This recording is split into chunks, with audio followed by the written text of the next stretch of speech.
बुझतानी हमरो मजबूरी सनम, बुझतानी हमरो मजबूरी सनम।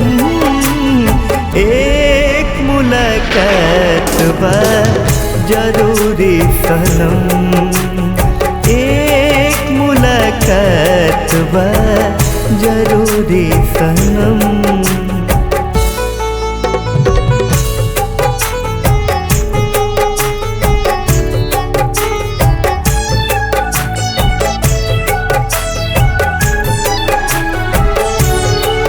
तोहरा बिना तो हम न जिए पाइब हो, दुनिया के ई सितम हम सह न पाइब हो।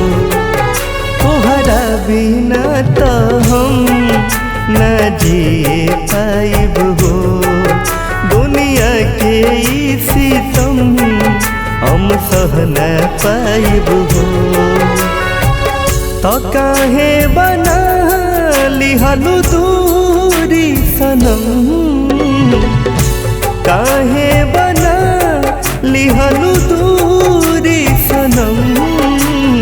एक मुलाकात बा जरूरी सनम, एक मुलाकात बा जरूरी सनम।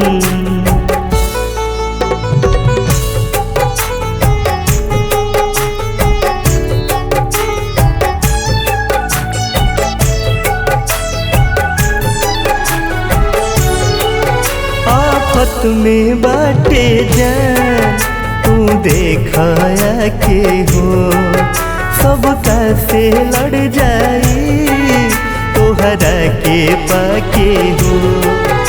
आफत में बाटे जान तू देखाया के हो, सबका से लड़ जाई तोहरा के पाके हो।